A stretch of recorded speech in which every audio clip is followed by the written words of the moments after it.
오늘 12시를 기해서 대북 확성기 방송이 전격 재개됐습니다. 지난해 8월 남북 고위급 접촉에서 중단에 합의한 뒤 136일 만입니다. 네, 오늘이 북한 김정은의 생일이라고 하는데요. 여기에 북한 체제를 비판하는 내용이 담긴 방송까지 게시된 만큼 이 북한의 강한 반발이 예상됩니다. 네, 긴박하게 돌아가는 한반도 정세 짚어보겠습니다. 이호령 국방연구원 대외협력실장 자리해 주셨습니다. 안녕하십니까? 안녕하십니까? 네, 안녕하세요. 오늘 국회에서 먼저 북한의 핵실험을 규탄하는 결의안이 통과됐어요. 네네. 예, 여야가 이제 일치돼서 한 목소리로 규탄을 했는데 구체적으로 어떤 내용이 담겼습니까?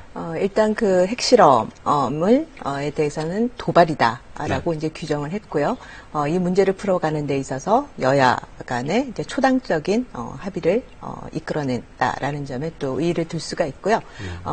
근본적으로 북한의 핵 문제에 대해서는 폐기의 조치가 모든 거에 폐기가 중요하다라는 점을 강조했고, 이 문제를 풀어가는 데 있어서 또 대화와 주변 국가의 공조 체제가 중요하고, 필요하다면 모든 그 강력한 대응 조치도 필요하다라는 점을 여야가 한 목소리를 냈다라는 점에 의의를 둘 수가 있겠습니다. 네.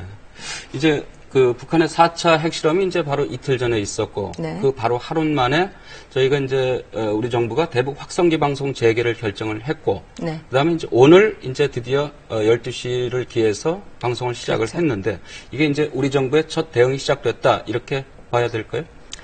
그렇죠. 북한이 그 핵실험을 핵실험을 할 때마다 이 문제를 남북 간의 문제로 보기보다는 북한의 자주권을 침해하는 네. 미북 간의 문제로 항상 보지 않았습니까? 그러다 보니까 북한은 항상 이러한 문제를 미국 간의 대화를 풀고 문제를 풀어가고 체제를 평화 체제로의 전환을 시도하는 각종 어떻게 보면 빌미로 사용을 했는데, 이 문제는 남북 간의 미북 간의 문제에 앞서서 남북 간의 문제이기도 한 거죠. 네. 우리의 안전과 재산에 모두 위협이 되는 그러한 사안으로서 이 문제를 어떻게 보면 그 지난 8.25 합의에 또 네. 전격적으로 위배되는 사항이지 않습니까? 그렇습니다. 네. 비정상적인 상황이 재개된다면 우리가 확성기를 재개하겠다라는 점을 담고 있기 때문에, 그러한 측면에서 우리의 목소리를 북한에 보여준 첫 번째 시도와 조치라고 볼 수가 있겠죠. 네, 네. 그래서 첫 조치로 이제 대북 확성기 방송을 시작을 했습니다. 뭐 북한 체제 비난은 물론이고 또 그렇죠. 우리의 가요들 그리고 네네. 또 날씨 이런 것들이 이제 젊은 군인들의 마음을 사로잡기 때문에 이 체제에 더 위협적이라고 해서도 비대칭 무기로도 그 위력이 크다고 볼 수 있는데요. 어떤 내용들이 담겨 있는지 직접 한번 들어보시죠.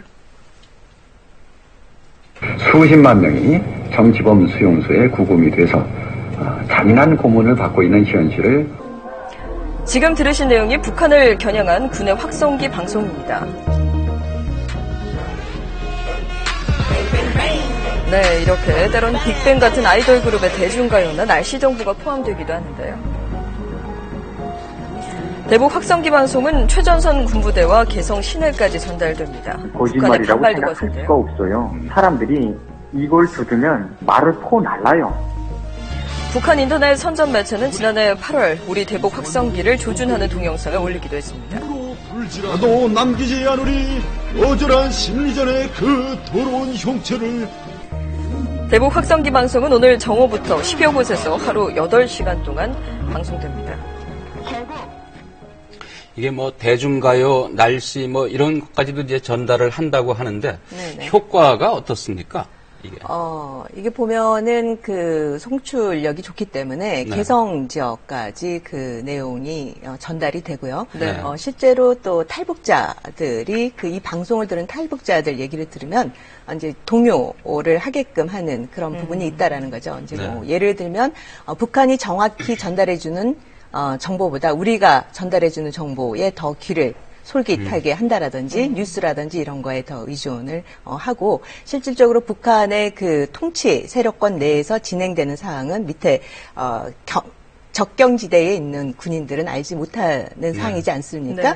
근데 그런 것 역시 우리 대북 확성기 방송을 통해서 북한의 그 정치 당국 안에서 진행되는 사항들까지 알 수 있기 때문에 심리적인 그런 동요와 또 어떻게 보면 북한 체제에 대해서 어떻게 보면 정확한 정보를 얻을 수 있는 소스가 네. 바로 이러한 방송이라고 볼 수가 있겠죠. 네, 그런데 일각에서는 이제 확성기 방송이 꼭 대책은 아니다. 이제 네네. 유엔 안보리 제재 논의에 부정적인 영향을 줄 수 있다. 뭐 이런 우려의 목소리도 있긴 한데 어떻게 보십니까?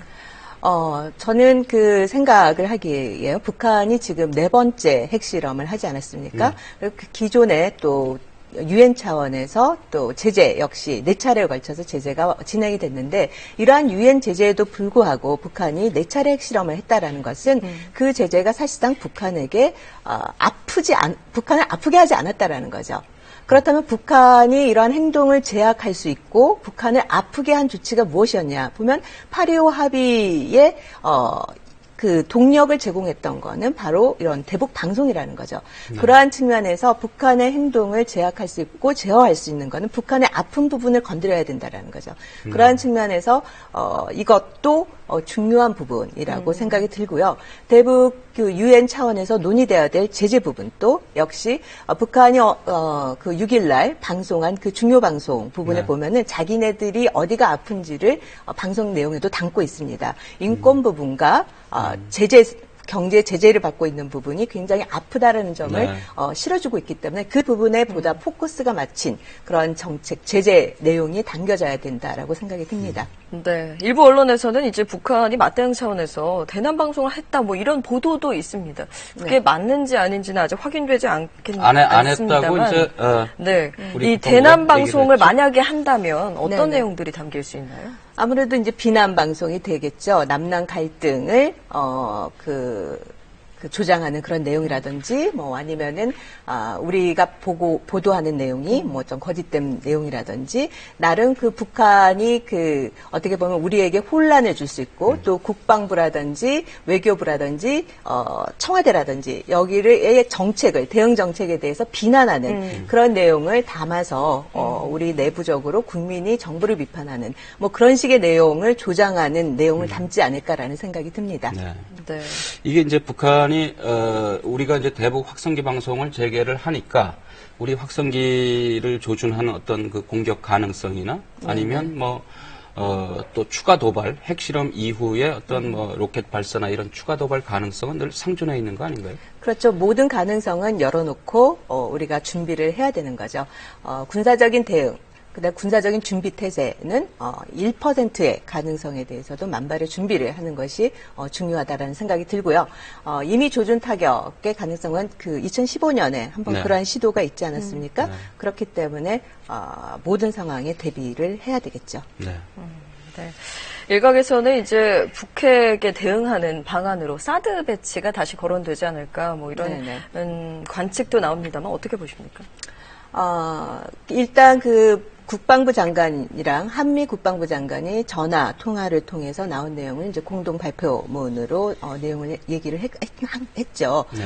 특히 이런 북한의 4차 핵실험에 대한 대응 능력으로 우리가 기존에 추구하고 있는 게 확장 핵 억제 대응 능력과 또 지난 그 10월에 발표한 포디 정책에 기초한 그런 구도 하에서 어떻게 보면은 우리가 사드 배치라든지 이런 문제도 그런 큰 개념 하에서 그 문제도 논의는 될 수 있다라고 생각이 되어집니다. 네. 네.